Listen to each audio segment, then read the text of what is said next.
शरबत की तरह देश को गटका है गटागट, आम आदमी की जेब हो गई है सफा चट।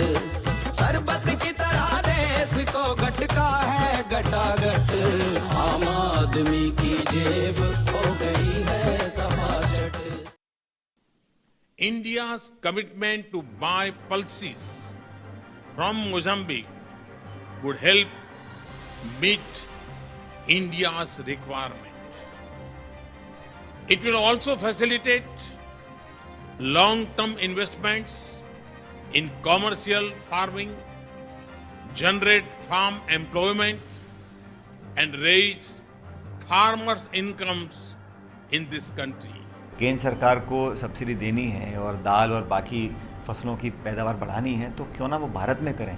यहाँ पर भी ऐसे बहुत से किसान हैं जो आज सब्सिडी के सहायता के धनराशि के मोहताज हैं, उनकी मदद करनी चाहिए। अफ्रीका की मदद भी आप करें, लेकिन भारत के किसान की अपेक्षा में अगर अफ्रीका के किसान की मदद हम ज़्यादा करेंगे तो मैं समझता हूँ वो ठीक नहीं है। अंतर्राष्ट्रीय स्तर पर संबंध अच्छे होने चाहिए, लेकिन अगर दाल यहाँ 150-200 रुपये किलो बिक रही है और उसका उपाय ढूंढने के लिए हम अफ्रीका जाएँ तो ये कोई बहुत दूरदर्शी वाला एक विजन सरकार का नहीं है। बाबूलाल गुप्ता साहब, आपका रुख करूं उससे पहले तन्मय जी एक बात, छोटी सी बात जानना चाहता हूं। आपने खुद ने माना कि भारत में अगर बात की जाए तो कहीं ना कहीं 55 लाख टन दालों की हर साल रिक्वायरमेंट एक्स्ट्रा होती है जो कि हम आयात करते हैं। ऐसे में अगर अफ्रीकी देशों पर निर्भर रहे तो 2 लाख टन का मकसद क्या पूरा कर पाएंगे? मोदी जी किस बिना पर बोल रहे हैं कि देश की जो मौजूदा मांग है उसका हल निकलेगा? देखिए, इस संदर्भ में मैं बताता हूँ, अभी हमारे खाद्य मंत्री जी ने ये बताया था कि इस साल जो भारत में प्रोडक्शन आएगा वो लगभग 2 मिलियन टन जाएगा, जो कि लगभग 15% इंक्रीज है डोमेस्टिक प्रोडक्शन का। लेकिन उसी के पैरेलल में अगर हम देखते हैं, वही मैं बता रहा हूँ 40 से 45 लाख टन का फिर भी डेफिसिट रहता है। हम अभी तक म्यांमार पे डिपेंडेंट थे, जहाँ से हमने एक फिक्स गारंटेड सप्लाई की बात की थी, जिसका हमें जवाब नहीं मिला।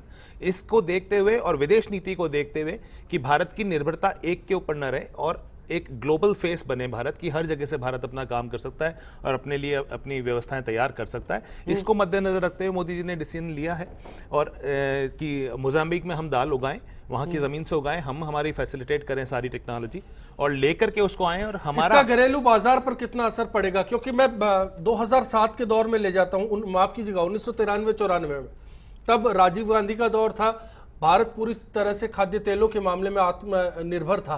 लेकिन उसी दौर में जब आयात शुल्क 0 कर दिया गया तो अचानक विदेशी खाद्य तेलों की संख्या इस तरह से भारतीय बाजार पर काबिज हुई कि हमारा खाद्य तेल उत्पादन कम हो गया। मैं इसी बात को जानना चाहता हूं कि क्या ये तस्वीर आज दाल उत्पादन पर लागू नहीं होगी?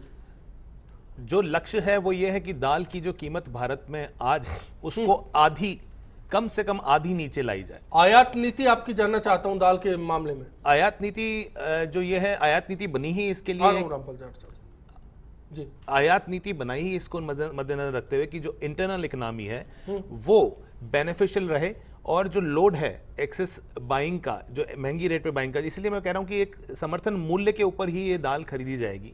इसका ये नहीं कि रेट फ्लक्चुएट होएगा, एक स्टैंडर्ड रेट के ऊपर ये दाल खरीदी जाएगी और ये सर्कुलेट की जाएगी, जिससे कि इंटरनल भारतीय किसान प्रभावित होगा। रामपाल जाट साहब। अश्विनी जी, इस बहस का मुद्दा ये होना चाहिए कि हम आत्मनिर्भर कैसे बने दलहनों के उत्पादन में। मैं वही जानना चाह रहा हूं कि क्या असर पड़ेगा? भारतीय किसान दाल उत्पादन छोड़ देगा? निश्चित।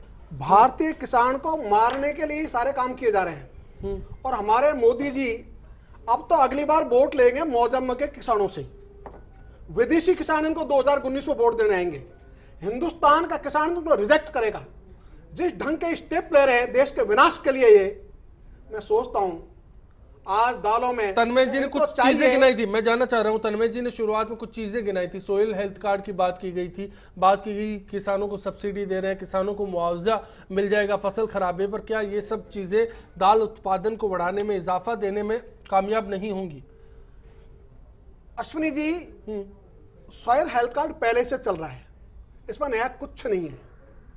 बाकी अनुदान वाली बात पहले से चल रही है। हमने तो एक बात कही है छाती ठोक के, आप अनुदान बंद कीजिए, हमें चाहिए ही नहीं। कौन मांग रहा है आपसे अनुदान? आप तो केवल जो किसान पैदा करता है उसकी लागत से 1.5 गुना कीमत देना है।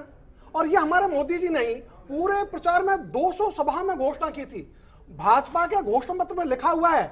और उसके लिए फरवरी महीने में 2015 में ही हमारे प्रधानमंत्री जी जब बन गए, उसके बाद में शपथ पत्र दे रहे हैं सुप्रीम कोर्ट में कि हम किसानों को लागत का 1.5 गुना एमएसपी नहीं दे सकते।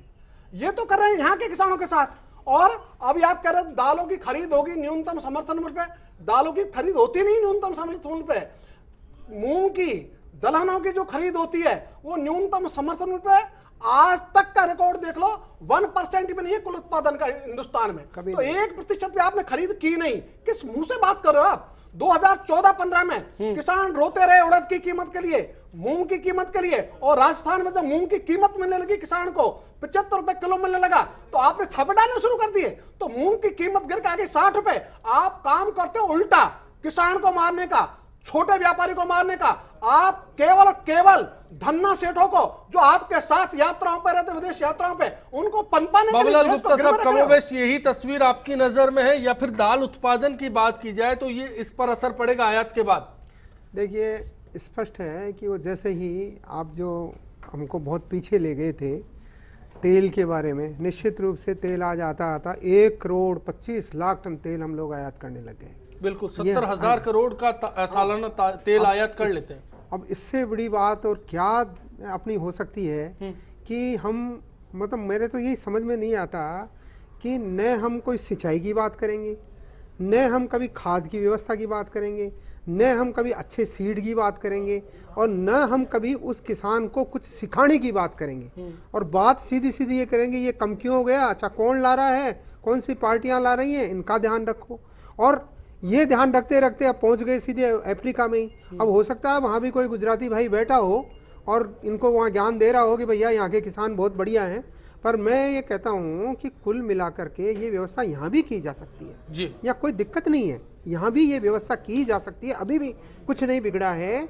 आप किसान को प्रेरित कीजिए जिसमें किसान तैयार है, मतलब अब अभी आज की स्थिति है कि किसान तैयार है आपका ये प्रोडक्शन बढ़ाने के लिए। ये तो खाली अभी बात भाई कर रहे थे तन्मय जी कि 15% का इजाफा करने की बात तो माननीय प्रधानमंत्री जी ने कर दी है। मैं इंटरप्ट करना चाहूंगा। देवेंद्र शर्मा जी कृषि एक्सपर्ट हैं, हमारे साथ फोन लाइन पर जुड़े हुए हैं चंडीगढ़ से। नमस्कार देवेंद्र जी। नमस्कार जी। आपके एक आर्टिकल में इस बात का जिक्र किया गया था कि खाद्य आत्मनिर्भरता जो है उस पर सीधा फर्क पड़ेगा अगर अफ्रीका से दाल भारत आएगी। मैं और ये खास पैनल ये समझना चाहते हैं कि ऐसा आपको क्यों लगता है? देखिए, जब आपकी कोशिश ये हो कि भाई देश के किसानों को इग्नोर किया जाए जी, और ये मान के हम चलें कि बाहर के विदेश के कहीं अफ्रीका हो या साउथ अमेरिका के किसान जो हैं वो देश की खाद्य आपूर्ति कर सकते हैं, तो मुझे लगता है कि इससे ज्यादा हानिकारक देश के लिए कोई सुझाव नहीं होगा। होना ये चाहिए कि हमारे देश में प्रोडक्शन बाय द मासेस होना चाहिए, not production for the masses. इसका मतलब ये हो कि लोग जो हैं देश में, जो किसान हैं हमारे देश में, वो पैदा करें देश के लिए और अपने लिए भी, ना कि बाहर से हम इंपोर्ट करें और लोगों को फीड करें। ये बहुत गलत एक सोच है जिसके प्रति मुझे लगा ये सब हुआ है।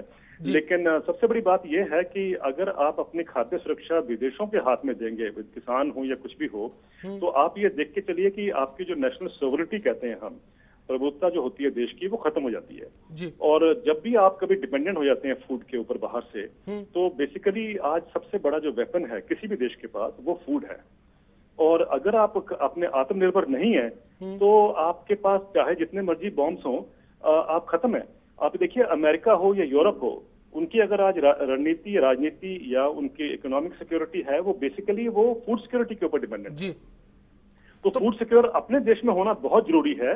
और अगर हम इस तरीके से करते रहेंगे तो फिर देश के जो किसान है 60 करोड़, उनका क्या होगा? बिल्कुल, ये क्योंकि आपने भी जिस बात का जिक्र किया था कि चाहे बलराम जाखड़ हो चाहे शरद पवार हो, उस दौर में भी देश के नौकरशाहों ने ये कोशिश की थी कि ये पूरी तरह से लागू हो जाए फॉर्मूला, लेकिन तब नहीं हो पाया और अब हो गया। इस बीच में 60 करोड़ किसानों की फौज हमारे पास है। तंजानिया के 50-60 लाख किसान क्या कर पाएंगे? ऐसा नरेंद्र मोदी जी को उनमें क्यों स्कोप नजर आया?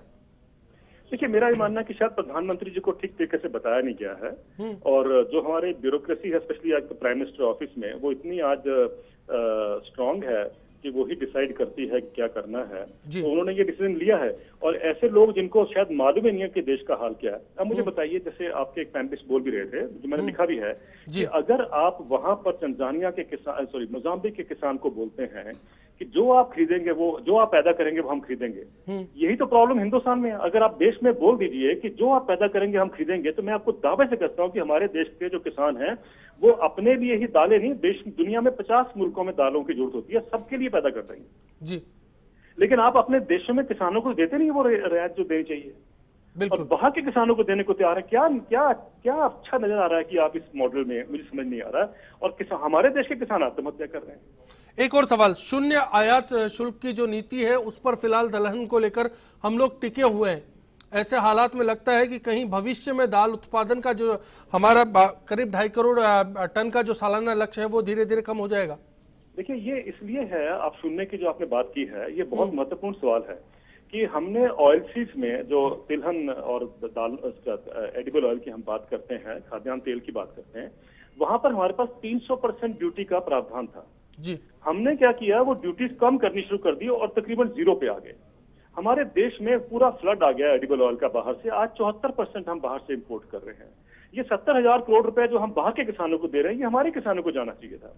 ऑयल पल्सेस में, दालों में भी यही हो रहा है कि हमने 0 पर टिकाया हुआ है, क्योंकि एक बहुत बड़ी लॉबी है जो इंपोर्ट में विश्वास करती है, जिस और इंपोर्ट आप जानते हैं, इंपोर्ट एक्सपोर्ट में बहुत बड़ा एक किकबैक भी मिलता है। तो इसलिए वो लॉबी का इंटरेस्ट है कि 0% रहे। क्यों नहीं हम अपनी ड्यूटी 50% पे ले आते हैं और देश के किसानों को एक प्रोत्साहन दें अपने देश में पैदा करने के लिए। हमारे देश के किसान सक्षम हैं, लेकिन हमें विश्वास उन पे नहीं है। हमारी कोई इंपोर्ट लॉबी जो है वो स्ट्रांग जो है आजकल के जमाने में, मार्केट इकोनॉमी के टाइम पर, जिसको हम वैल्यू चेन की बात भी करते हैं, एक एक्चुअली ग्लोबल एक पल्सेस की फेडरेशन है जो ये सारी चीजें जो है, इसमें तकरीबन 600 प्राइवेट कंपनियां सम्मिलित हैं। वो एक बहुत बड़ी स्ट्रांग लॉबी है जो ऑपरेट करती है, जो ये डिसीजन मेकिंग पे बहुत इन्फ्लुएंस करती है। ये दौर कब से शुरू हुआ? जो ग्लोबल लॉबी की बात कर रहे हैं? जी जी बिल्कुल।